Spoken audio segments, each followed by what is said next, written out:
This movie is what Agatha Christie would write if she was like writing fan fiction of her own novels at a dinner party or something. Like after a few lines of coke.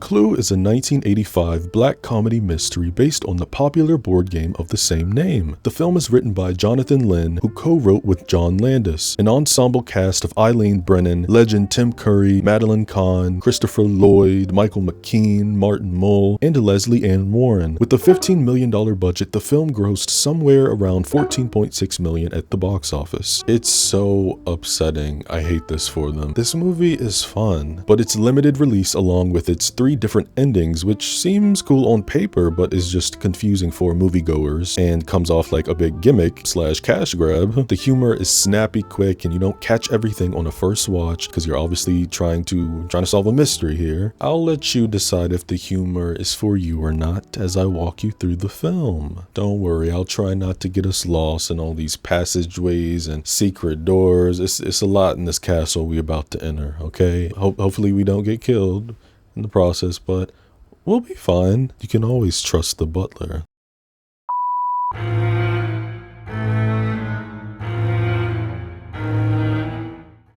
The film opens with a butler named Wadsworth, who's driving up to this beautiful mansion on a cloudy, mysterious night. There are 2 dogs barking chained up outside, who Wads gives treats to calm down, and then ends up stepping in some doggy-doo. We're currently in New England, 1954, and I mean, wow, you already see the wealth. From far away, you get a taste, but this mansion is so beautiful. Even if I had the money, I don't think I would be comfortable living in a mansion. I watch too many horror films. I would always feel like somebody's in there with me. And it's not like I plan on having a big family, so it's just wasteful. But I hate modern style mansions. They're all so boring and lifeless. I'm not a big fan of the minimalism movement. Like what are we in? An asylum? Have you guys seen Kim Kardashian's house tour? Jesus Christ. It's as flat as the woman's personality. I like those old style dark oak mystery mansions. It can go all the way back to the 50s or even the 80s or 90s. I specifically love Norman Osborn's mansion in Spider-Man and how he has like that forest green mixed in with the oak. It's just something about it gets me going. I don't know. Anyway, when Wadsworth comes in, he can hear music playing, and over in the dining room, a table is set. That's when we see a ditzy, milky maid named Yvette. He shuts off her music, asking if everything's ready, making sure she's got her instructions, and after he leaves, she can smell something? Yeah, this is like a running gag. It goes on when everybody enters the house, like they think they, stepped into something, but it's Wadsworth. In the kitchen, Mrs. Ho is sharpening a knife, letting Wads know that dinner will be ready at 7:30. Colonel Mustard shows up first. Wadsworth takes him to the study with Yvette, asking her to attend to Mustard and give him anything he requires. Within reason, that is. Like I said, there are so many jokes in this. Like, they really they come and go in the blink of an eye. Like, if you miss it, you miss it. And while I'm not going to give you every single one, I'm going to give you the best ones. Miss White is next, and Wadsworth notices her and Yvette happen to know each other. Down out in the streets, a woman's car has broken down. She sees another vehicle coming and sticks her ass out, lifting the leg up, and a man picks her up. This is Scarlet and Professor Plum. They both quickly realize that they're going to the same place and receive similar letters. At the house, Miss Peacock has arrived, looking very taken back by Yvette's juggies. Then Mr. Green, and shortly after, Plum and Scarlet make it. I guess this Plum guy thinks just because he picked Scarlet up, he has the right to touch on her booty. Man, somebody get my girl, get her, she need a pocket knife, something. But anyway, now that everybody's here, let the party begin. Oh, by the way, all the names that I just told you of these characters, these are pseudonames to protect everybody's identity. Mrs. Ho bangs a gong for dinner. Everybody's seated at their arrangements, and Mustard asks Wadsworth if he's the head of all this. But he says, I am merely just a butler. I buttle. There's a 7th chair empty that Wadsworth says is for the 7th guest, Mr. Body. But everybody at the table thought Mr. Body was the host. So who is our host, Mr. Wadsworth? Answer the question. Peacock decides to break the ice by speaking first, but it's not like she just brought up a question. She literally goes into an entire monologue talking about how she used to be a hostess and is part of her husband's work, and yes, this soup is delicious, yes. And right before she's about to say her husband's name, she has to stop herself, because remember, nobody's supposed to know who Ya is. Mr. Green knows who she is though, because he also works in Washington DC. So Plum is like, Washington? Then you're a politician's wife. And yes, she is. Colonel Mustard is trying to press about it until Wadsworth comes back into the room, and Peacock tries to switch the conversation, trying to figure out what Miss White's husband does, until she's like, we ain't doing that. Well, he just lies around on his back all day. Sounds like hard work to me. I love Scarlet. Peacock asks what Mr. Green does in Washington, because how are we to get acquainted if we don't say anything about ourselves? But Scarlet jumps in, emotioning. Perhaps he doesn't want to get acquainted with you. And Professor Plum starts psychoanalyzing her, saying that Miss Peacock has what they call pressure of speech. It seems Mr. Plum knows quite a bit about psychological medicine. Oh, you're a doctor? Free Xanax. Plum works for the World Health Organization, part of the United Nations organization. So UNESCO. Right. Colonel Mustard says that he is indeed a real colonel. So Scarlet's like, I guess you're not going to mention the coincidence that you also live in Washington, D.C. And it's not like they've met before. You see, Scarlet has, she's seen him, but he hasn't seen her. Look at Wadsworth's sneaky ass observing all of this. So Green says to Scarlet, this means that you must live in Washington, D.C. to know all of this. And she sure does. Professor Plum is the only one who doesn't live in D.C., though he works for the UNO, which is a government job, and the rest of them live in a government town. Mustard gets up asking Wadsworth where's their host and why have they all been brought here right when the doorbell rings. We're not shown yet who's at the door, but we hear some dialogue. When the last guest gets in, Wadsworth locks the door and we hear the guest say, Are you locking me in? I'll take the key. Over my dead body, sir. May I take your bag? I'll leave it here till I need it. When Wadsworth asks if it contains evidence, the man only says, surprises. That's what it contains. Surprises. Enter Mr. Body. Peacock slams on the table, demanding to know what's going on and why everybody's been dragged up to this horrible place. Wadsworth pulls out a letter he received, which reads, it will be to your advantage to be present on this site, because Mr. Body will bring to an end a certain long-standing, confidential, and painful financial liability. Signed, a friend. And everyone in attendance has received a similar letter. And do you know who else? Mr. Body-ody. Yvette brings out a plate and Mr. Body says, no thanks, Yvette, I just ate. Now, how the f*** you know her name? We know each other. Don't we, dude? Miss Peacock. Even though Mr. Body got a letter, his didn't say the same thing. And since nobody wants fruit or dessert, Wadsworth directs everybody to the study for coffee and brandy, at which he believes their unknown host will reveal his intentions.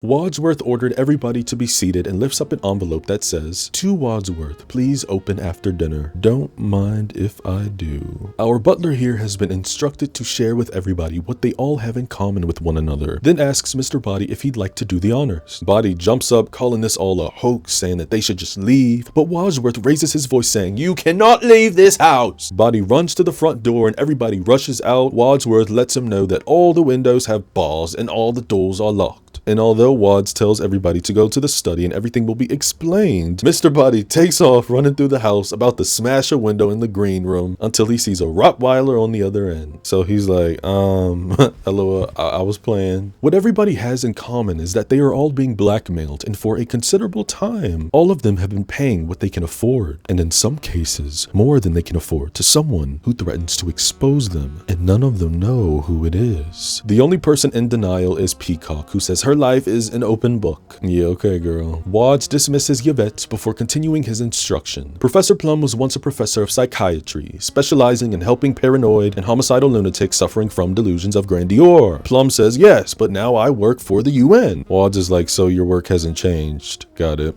But he doesn't practice medicine at the UN, cause his license to practice has been lifted. Scarlet asks what he did, and Wadsworth replies, you know what doctors aren't allowed to do with their lady patients? Yeah. Well, he did. Scumbag! Oh, how disgusting. Disgusting. Wadsworth then turns to Peacock like, "Are you making moral judgments, Miss PP?" Asking her, "How do you justify taking bribes in return for delivering your husband, Senator Peacock, votes to certain lobbyists?" Not Wadsworth out here stirring the pot. PP raises her voice saying, "My husband is a paid consultant and there's nothing wrong with that. But that's not if it's publicly declared. But if the payment is delivered by slipping, use the greenbacks in plain envelopes under the door of the men's room, how would you describe that transaction?" She jumps up off the couch like, "No, it's a vicious lie." She's been playing blackmail for over a year to keep that story out the papers. Everyone in the room agrees that they've been blackmailed for something they didn't do, except Scarlett. You see, Scarlett runs a specialized hotel and a telephone service, which provides gentlemen with the company of a young lady for a short while. Oh, yeah? What's the phone number? Mr. Green asks her how she knew Colonel Mustard worked in Washington. Take the slightest guess. What did she just say? Like, come on. He was one of her clients. And that's when Mustard gets up like, "I don't can't think so." You tell them it's not true. It's not true. Is that true? No, it's not true. Aha! So it is true. A double negative. Colonel Mustard turns back to Scarlett. He's like, "You mean you have photographs?" So Wads thinks that sounds like a hard-boiled confession. Mr. Plum doesn't see what's so bad about Mustard visiting a house of fame, touching Scarlett's knee saying, "Most soldiers do, don't they?" Why is he so comfortable touching her? "Scarlett, please slap the shit. Do it or I will." But let it be known, Colonel Mustard holds a sensitive security post in the Pentagon and drives a very expensive car for someone who lives on a colonel's pay. Mustard says he came into money during the war when he lost his mommy and daddy. And I'm not even being funny. This grown-ass man said mommy and daddy. Wadsworth addresses Miss White, who's been paying our friend, the blackmailer, ever since her husband died from, shall we say, mysterious circumstances. So Miss White is like, "Oh, what's funny? What's funny, mama?" And Scarlett points out that's why she said her husband lays on his back all day. Because he's in a coffin. She says she didn't kill him. Mustard asks why is she paying the blackmailer. And White says she didn't want a scandal. You know, her and her husband had a very humiliating public confrontation. He was deranged, he was a lunatic, and he didn't seem to like Miss White that much and threatened to kill her in public. This former husband was a scientist, nuclear physics. He was found dead at home. His head had been cut off. So had his, you know. That evening, Miss White says that she was out at the movies, and no, she doesn't miss him because now she has a life. And not to mention, this was her second husband. Her first husband also disappeared, but that was his job. You know, he was an illusionist. But he never reappeared. He wasn't a very good illusionist. Mr. Green clears his throat and says that he has something to say, and he's not going to wait here for Wadsworth to unmask him, telling everybody that he works for the State Department and he's also a homosexual. He feels no shame or personal guilt about this, but he must keep it a secret or he will lose his job on security grounds. When Green sits down, Mr. Plum rushes up saying that leaves Mr. Body to reveal his little secret. But haven't you guessed? He's the one blackmailing everybody. Thunder crashes and Mustard starts getting bucked like, "Come on, pal, put him up." Mr. Body stumps on his foot, then pokes him in the eyes. Plum is yelling, "If you can't fight fairly, then don't fight at all." Miss White knees him in the balls and Wadsworth yells that the police are coming, so everybody start freaking out. They all admitted how Mr. Body has been able to blackmail them, so all they have to do is tell the police, right? He'll be convicted and their troubles will be over, right?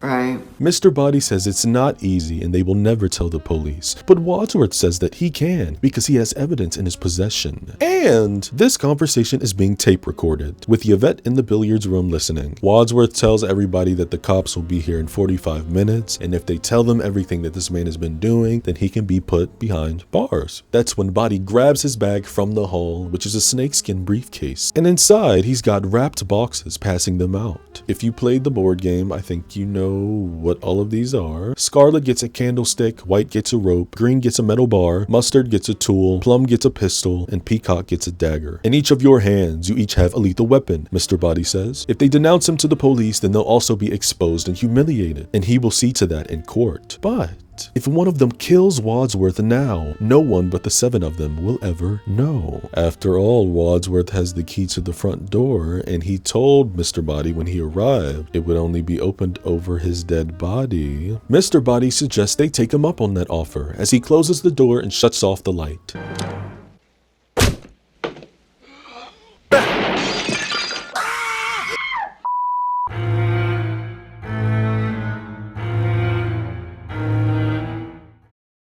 Miss Peacock is the one that cut the light back on and everybody sees Mr. Body on the ground. Even though we heard a gunshot and we know Plum had the gun, he says he didn't shoot him. He flips Mr. Body over and claims there's no gunshot wound in sight. Somebody tried to grab the gun from him in the dark and it went off. You can even see how the bullet broke the vase on the mantle. So now we gotta figure out who the hell then killed Mr. Body-ody. Miss Peacock is like, I need a drink. Maybe he was poisoned.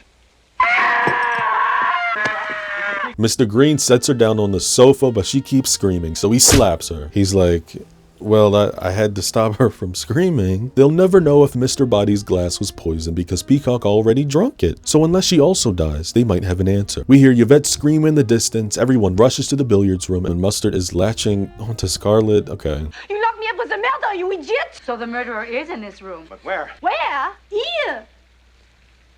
We are all looking at them. What she means is it's one of them, and she screamed because she heard over the tape recording that the brandy could have been poisoned. She was drinking the brandy. Scarlett grabs her, telling her to come back to the study with them. Wadsworth is being a drama king, saying that this is terrible, this is not what I intended, not what you intended. Then reveals that he's not the butler, but he's a butler, Mr. Body's butler. And you know what else? He was the one that invited all of them, and he in fact wrote the letters. It was all his idea. Wadsworth's true unemployment to Mr. Body came to an end when Wadsworth's wife decided to end her life. You see, she too was blackmailed by this odious man who now lives dead before them. He hated Wad's wife for the same reason he hated all of them. He believed that they were thoroughly all un-American.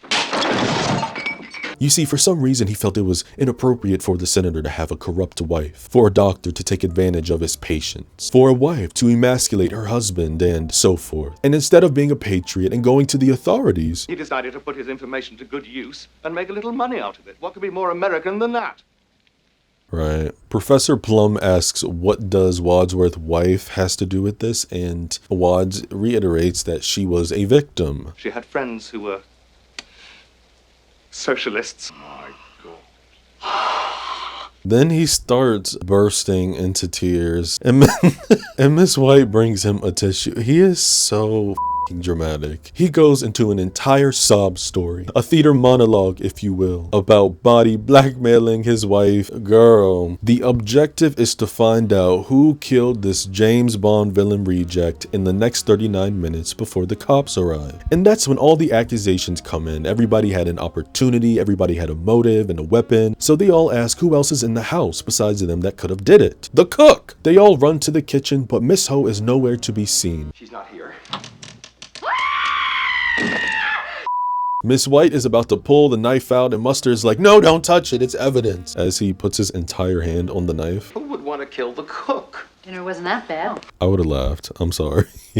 Mustard starts berating Scarlett for her jokes, though she says it's her defense mechanism. So this fat says if I was the killer, I would kill you next. Huh? But he reiterates that he said if. Anyway, there's only one killer in here and it's Miss White. She paid for blackmail. Mustard proceeds to ask White how many husbands she's had. Mine or other women's? Yours. 5. 5? Yes, just 5. Husband should be like Kleenex. Soft, strong, and disposable. Amen. They all point out that Miss Peacock was the one who received the dagger, but she says she set it down in the study. Wadsworth says they should take the cook's body into the study. And why, he might ask? Because I'm a butler and I like to keep my kitchen tidy.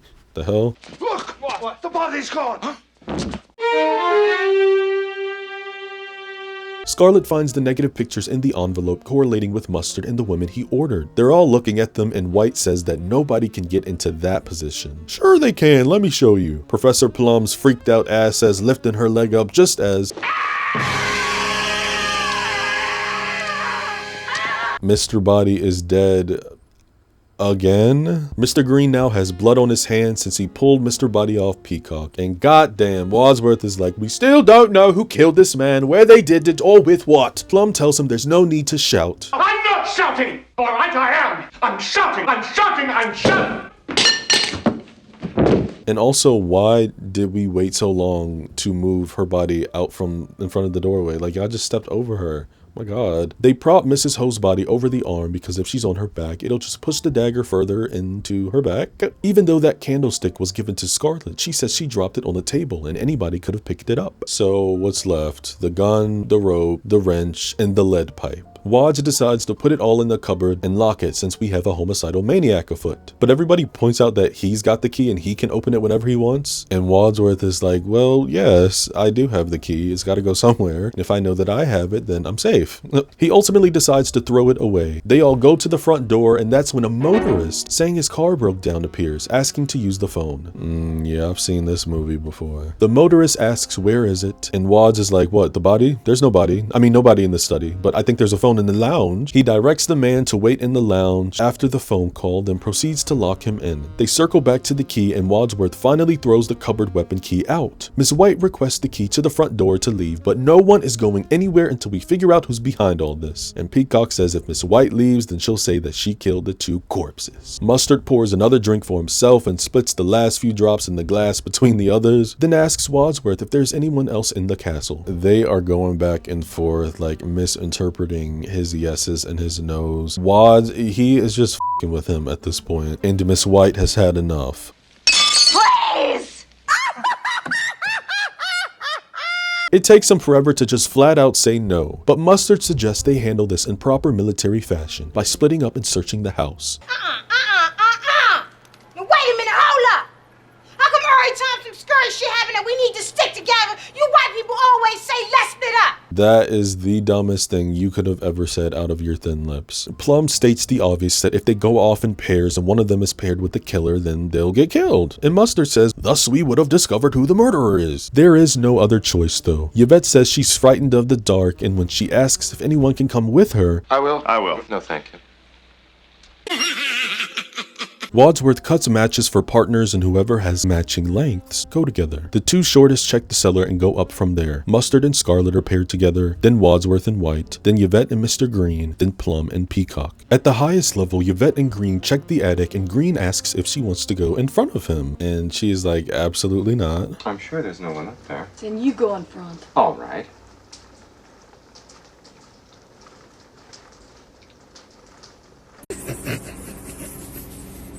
Plum and Peacock are going down the cellar, and Plum says ladies first. White and Wadsworth are having a back and forth, one too scared to go into the room first. Back at the attic, Yvette and Green decide to go up at the same time. Outside, the police officially arrive, just as we see someone off cam in black leather gloves take all the evidence that was in the folder as well as the tape recordings and burn the evidence. They insert a key and open up the weapon cabinet while the cop investigates the broken down car of the motorist. And speaking of, he's still on the phone, saying he's been locked in the lounge in a big castle. Behind him, the fireplace starts moving and the unknown killer eases up. Turn around! The motorist says one of the guests at the party is an old boss of his from wham! He gets knocked in the head. Mustard accidentally discovers a secret passage and decides to go first, cause what the hell, I've had a good life. This passage leads to the lounge where they discover the motorist's body. And when that passage flips closed, Scarlet starts screaming, which alerts everybody in the house. Let us in! Let us in! Let us out! Let us out! Remember, they're locked inside that room now because Wadsworth locked the motorist in there. So he's gonna have to break it down. Yvette goes into the study, getting the gun. Mama, I thought the cabinet was locked. Tripping over Wadsworth's body, and the gun goes off. Yvette shoots the lock off the door, and Mustard is shot in the arm. Dijon Mustard moves Yvette at the right time, dodging the final destination kill at the last second, and that's when they all run in the lounge. After shooting, she just drops the gun under the chandelier, pissing me off. Peacock asks her how she knew she could get the gun, but Milky Yvette says she was just gonna break it open. Except it already was open. The doorbell rings, and Mr. Green demands the key, saying that he will open it because he has nothing to hide. And it's a cop, saying he found an abandoned car near the gates of the house. After the cop asks if the motorist came in the house, everybody says a no, except Green, who says yes. So now the cop wants to come in and use the phone. Okay, damn, he can't go in the lounge, he can't go in the study. Okay, go in the library. Yeah, just wait in the library. The cop starts saying how he recognizes Yvette from somewhere. And after pointing out that everybody seems anxious, Wadsworth says it's because the chandelier fell down and almost killed him. Scarlet shuts the study door and Plum slams the lounge door, looking sus. And Wads tells the cop to help himself to a drink, not the cognac, just in case. Teehee then locks him in. Right when the cop is about to pick up the phone, it starts to ring. He says a few words, sets it down, and starts banging on the door for them to let him out, or else he'll book these hooligans for false arrest and wrongful imprisonment. Wads opens the door and the cop asks why they would lock him in. again? And why are they receiving phone calls from J. Edgar Hoover, the head of the Bureau of Investigation? Wads lets him out, but Mr. Pig wants to know what's going on in those 2 rooms. Mr. Green is like, oh, nothing. It's all too shocking. So you know he gonna go up in there anyway. When the cop flips the lights, Life Could Be a Dream Shaboom Shaboom is playing, and Miss White is making out with Mr. Body's dead body, while Mustard and Peacock are doing a terrible job with Mrs. Ho. And in the lounge, Scarlet and Plum are fake making out and have propped up the motorist's body, making it look like he's passed out drunk. Wadsworth locks the cop back inside the library after he asks to use the phone again. Everybody rushes out in the foyer, and Professor says they need to hurry up before the cops come. Babe, the cops already came. So everybody breaks back into their pairs and continue searching. Scarlet finds another secret passage that takes her to the study, and that's right when we see the glove killer shut off the lights. Everyone starts freaking, and Yvette goes into a dark room where another voice asks, "Did anyone recognize you?" And Yvette is now speaking in an American voice. She says they must have. They haven't recognized my face, but they know every inch of my body. They're not the only ones. It's you! While the cop is on the phone, somebody sneaks in the room and turns off the dial before the metal rod is raised into the air and the doorbell rings again. How many people are gonna show up at this damn door? This time it's a woman singing. Wait, this is a nice treat for this stressful, hectic night. You're singing telegram.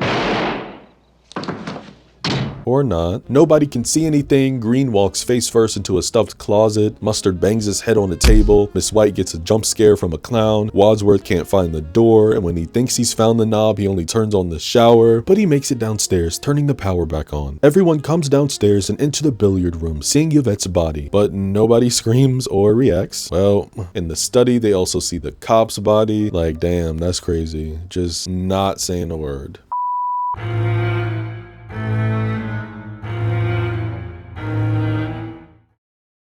Even though everybody heard the gunshot and the door slam, they figured the killer must have ran out. But womp womp, it's just been 3 killings and 6 altogether. The gun that Yvette dropped under the chandelier is gone, and Wadsworth says, "Very well, I know who did it, and furthermore, I'm going to tell you all how it was done. Follow me," and walks them to the study. This next sequence is basically him sprinting around this mansion, retracing all the steps that just happened throughout the entire movie. So I'm gonna make this as tight as possible. That's what she said.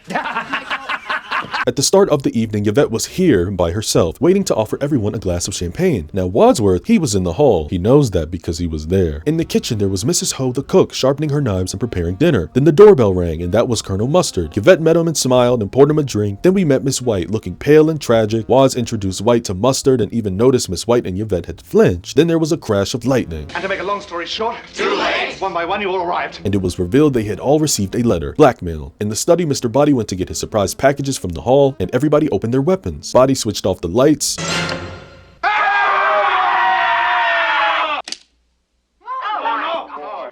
Mr. Body's body is found on the ground, struck with a candlestick, and Plum admits he mistakenly confirmed him dead. Now, why was Mr. Body pretending to be dead? It could only be that he realized his scheme had backfired, and that the gunshot was for him and not for Wadsworth. The bullet grazed his ear, so clearly his best hope of escaping death was to pretend to be dead already. Peacock took a drink, she screamed, sat down, and Mr. Green smacked her.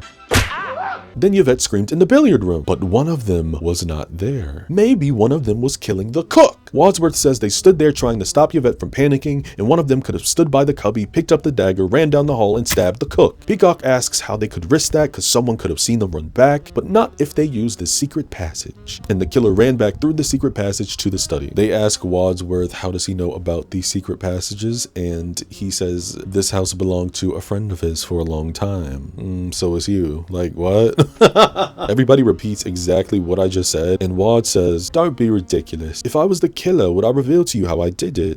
Yes, to throw all of us off. What is we talking about? So why would the killer take out the cook? Well, both Yvette and the cook were involved with Body. That's how he got all of his information. Before he could blackmail anyone, Mr. Body had to discover their guilty secret. The cook and Yvette were his accomplices. Wadsworth says he knows because he was Mr. Body's butler, and that the cook had worked for one of them. He then turns to Miss White, repeating how she recognized Yvette. White reveals Yvette had an affair with her husband, but she didn't care, nor was she jealous. Now Scarlet also knew Yvette because she worked worked for her. Then Mustard, he knew Yvette because we've established that he was one of Miss Scarlett's clients, and that's why he was so desperate to get his hand on those negative photographs of him and Yvette shagging together. Mustard says that Mr. Body threatened to send those pics to his mommy, and the shock would have killed her.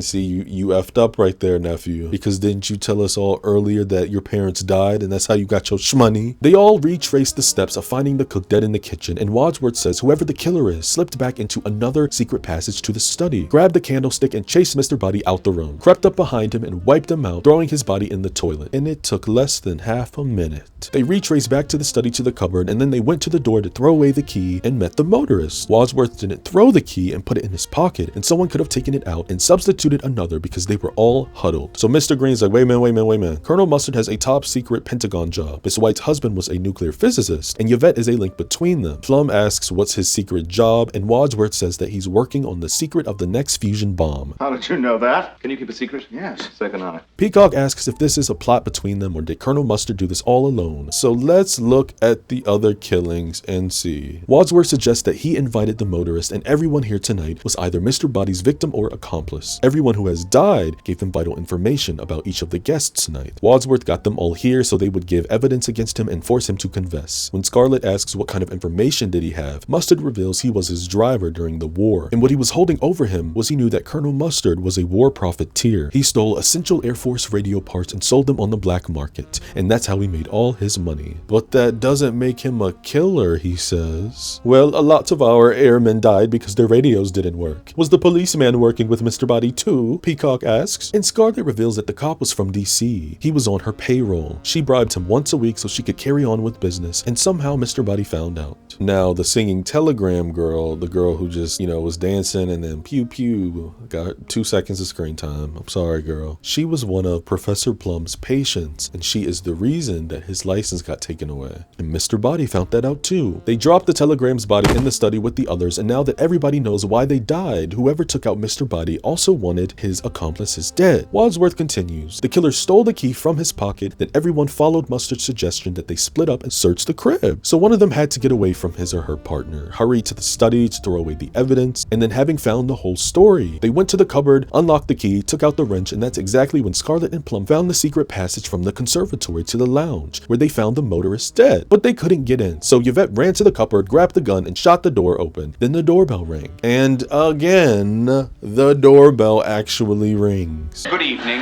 Have you ever given any thought to the kingdom of heaven? Whose light-skinned grandpa is this? No, let me stop. The man is telling them to repent because their souls are in danger. And Peacock says, our lives are in danger, you beatnik. Wadsworth runs saying the police arrived next. They locked him in the library, forgetting the cupboard with the weapons was now unlocked and split up again. And that's when the killer switched off the electricity. Oh my God. Sorry, didn't mean to frighten you. Then there were 3 more killings. And Miss White is like, bro, which one of us get to the point. Wadsworth says that none of them killed the cook or Mr. Body. And whoever did it was the one person who wasn't with all of them. Yvette. She was in the billiards room listening to the conversation. She heard the gunshot. She thought Mr. Body was dead. And while they all examined the bullet hole, she crept into the study, picked up the dagger, ran to the kitchen, and stabbed the cook. They didn't hear the cook scream because Peacock was screaming about the supposed brandy. Then Yvette returned to the billiard room, screamed, and they ran to her. Okay, but when did she kill Mr. Body? Well, when Wadsworth said that they all ran to the kitchen to see the cook, Yvette hid in the study to check Mr. Body was dead. He got up and followed the rest of the crew down the hole, so she hit him on the head with a candlestick and dragged him to the toilet. Now, why would she do that? To create confusion, darling. It worked. Right. Was it because she was acting under orders from the person who later killed her? Who? Was it one of her clients? Or was it a jealous wife? Or an adulterous doctor? No. It was her employer. Miss Scarlett.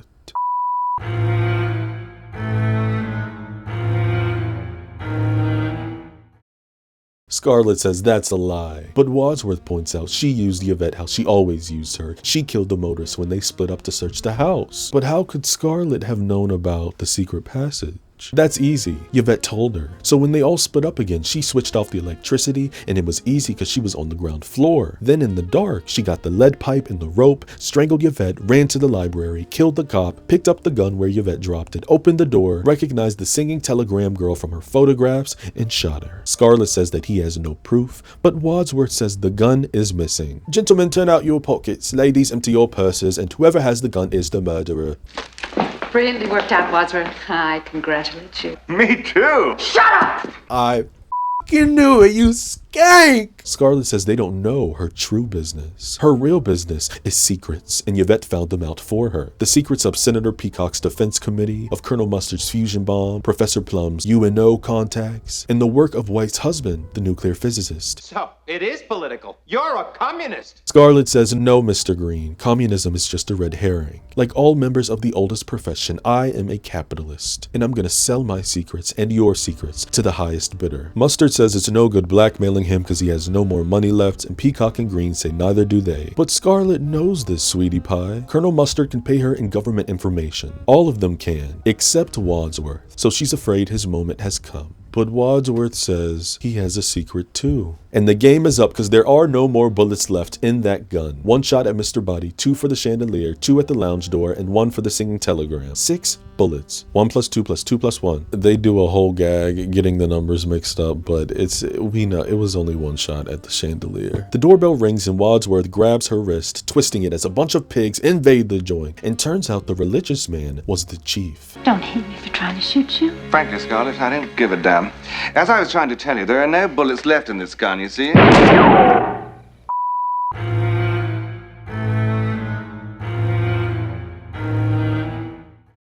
We get a title card that says that's how it could have happened, but how about this? In the next ending, after going through everything Yvette did, Wadsworth says the killer ran back to the cellar, though Peacock says Colonel Mustard wasn't in the cellar. No, he wasn't, but you were. Peacock was the one missing when the cook and Mr. Body were wiped. You see, the cook used to be Pee-Pee's cook. Looks like she's forgotten her fatal mistake. She told everybody at dinner they were eating one of her favorite recipes, and the monkey brains, a popular in Cantonese cuisine, are not often to be found in Washington, D.C. Is that what we ate?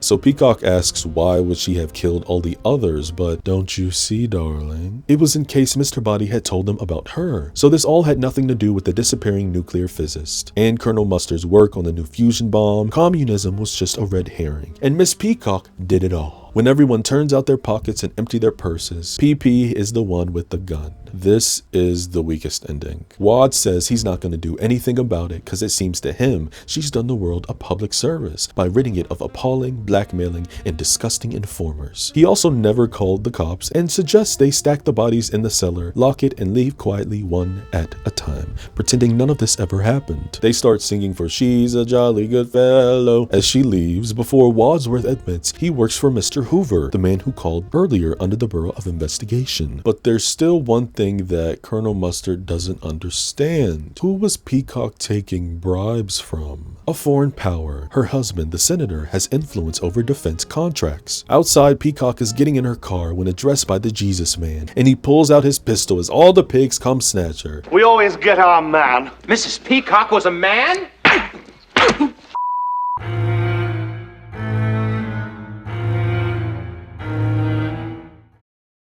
But here's what really happened, our final title card says. In the actual ending, Wadsworth says Professor Plum knew Mr. Body was still alive, because even psychiatrists can tell the difference between patients who are alive or deceased. Plum fired the gun at him in the dark and missed, so he pretended he was dead, and that's how he was able to kill him later unobserved. Scarlett points out he was the missing person in the kitchen after they found the dead cook, and Green says he was with them in the billiard room when they found Yvette screaming though. So if that's when the cook was killed, then how did he do it? Plum starts screaming, "I didn't do it!" And Peacock's like, how do you expect us to believe that? But Wadsworth tells Miss PP to believe it because she was the one who killed the cook. He redoes the recipe and Monkey Brains gag, how Colonel Mustard took the key to the weapons, yada yada, following this up with how Mustard separated from Scarlett, crossing the hall, opening the cupboard, taking the wrench, running to the conservatory, entering the lounge through the secret passage, and killing the motorist with a blow in the head just like that. This is incredible! Not so incredible as what happened next. Thought we all split up again. Wadsworth says after they all split up a second time, he went upstairs with White. And while he was in the master bedroom, she hurried downstairs and turned off the electricity, got the rope from the open cupboard, and choked out Yvette. She was jealous that White's husband was f***ing Yvette, and that's why she took him out too. The flame speech, the best line in the movie. Miss White is like, yes, I did it. I killed Yvette. I hated her so much. Flames on the side of my face. But while she was doing that, Wadsworth continues, Miss Scarlet seized the opportunity and under cover of darkness crossed to the library, where she hit the cop whom she'd been bribing on the head with the lead pipe. Scarlet crosses her arms and she's like, damn, you're good. You're good. So this means it had to be Mr. Green who shot the telegram girl, since he's the only one that's left. Green points out the gun is missing and whoever has the gun shot the girl. And that's when Wadsworth takes out the gun and reveals that he shot her. I was going to expose you. I know, so I choose to expose myself. Please, there are ladies present. Everybody puts the pieces together, realizing Wadsworth is actually Mr. Body, and Plum had actually killed his butler, who Wadsworth says was expendable, like all of them. Ooh, Wadsworth is very grateful to everybody disposing of his network of spies and informers. Saved him a lot of trouble. Miss White says this all has nothing to do with her disappearing nuclear physicist husband, or Mustard's work with the new top secret bomb, and bro was like, no girl, lol. Once again, communism was just a red herring. He backs up and Mr. Green says that the police will be here any minute. You'll never get away with this, Wadsworth. And matter of fact, all of y'all up in this bitch, all of y'all in this mug ain't gonna get away, cause all of y'all some fucking murderers. Why should the police come? Wadsworth says, because nobody's called them. So why not just, you know, like he said in the Scarlet ending, take all the bodies, put it in the cellar, lock the door, and then we all just dip out one by one. But that just means he will just go on blackmailing everybody. And after Wadsworth says, why not? It's Mr. Green who lets him know, I'll tell you why not, taking out a gun and shooting Wadsworth. Miss White asks if he's a cop, and he says, this is so stupid. He says, no, I'm a plant. You get it? Mr. Green. It's so stupid. Plant? I thought men like you were usually called a fruit. Mr. Green is actually an FBI agent, and that phone call from J. Edgar Hoover was for him. He tells his peers, I told you I didn't do it, opening the door so all the pigs flood in. Chief asks who did it, and everybody starts pointing the finger, but Green says they all did it. But if you want to know who killed Mr. Body, I did, in the hallway with the revolver. Then says, okay, Chief, take him away, before saying this final damn line in the film. I'm gonna go home and sleep with my wife.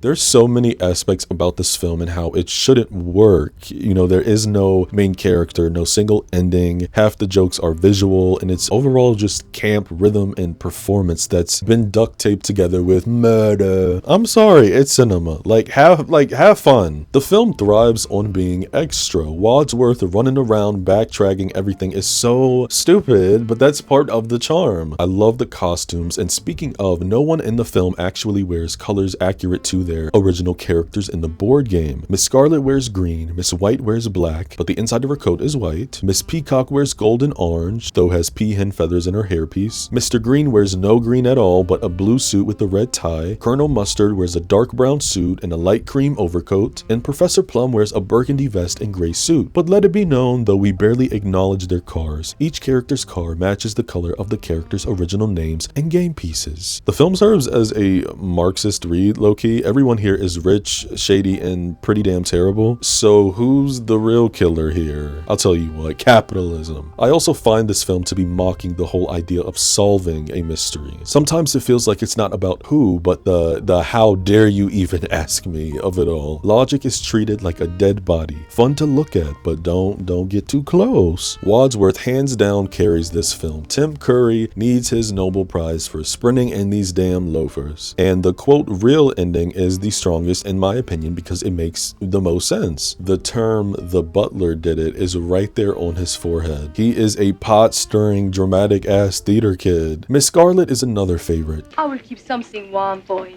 did you have in mind, dear? How she doesn't deny anything that's thrown at her and nothing catches her off guard. She has some of my favorite lines in the film. When Miss White is saying how her husband lies on his back all day. Sounds like hard work to me. Come on. And then when they found Mrs. Ho's body in the kitchen. Who would want to kill the cook? Dinner wasn't that bad. Another reason I do like the last ending though is because we get the flames speech. Come on, like flames on the sides of my face. I read that was the only improvised line in the entire film. The director was very adamant about sticking to the script, and I mean, bro, you have an all-star talented cast like this. And you know something else that is quite a bummer about the third ending is that it completely reverses the Mr. Green being gay thing. I'm gonna go home and sleep with my wife. That was just a persona, so a bit of the film's queerness is unfortunately taken away. Yet in the other two endings, he's still gay. Like, what the hell? Scarlett's ending isn't bad. I think it's fine. I admire the femme fatale. It's believable, but what's not believable is that damn Peacock ending. Cause what the hell was that? That was filler. That's what that was. That's why it's in the middle. We're supposed to believe it was the neurotic socialite with the purse full of mother's little helpers. Yeah, no, I don't think so, Cupcake. Originally, there were endings in which each character killed off everyone once, and then the ending where they all did it. However, the final cut of that turnout would have made the movie over 2.5 hours long, and it was John Landis's idea to have 3 different endings playing in different theaters, and his plan unfortunately backfired because who the hell is paying 3 times to see the same film? That's something that would only work if this was, you know, an already popular franchise, like this was Star Wars or something. As I said, Clue is less about the actual killing and more about the masks that are worn. A board game doing Shakespeare, a comedy in errors, where the errors have perfect comedic timing. Every character has secrets. Every character is both a suspect and a punchline, and the plot collapses under its own fabulous weight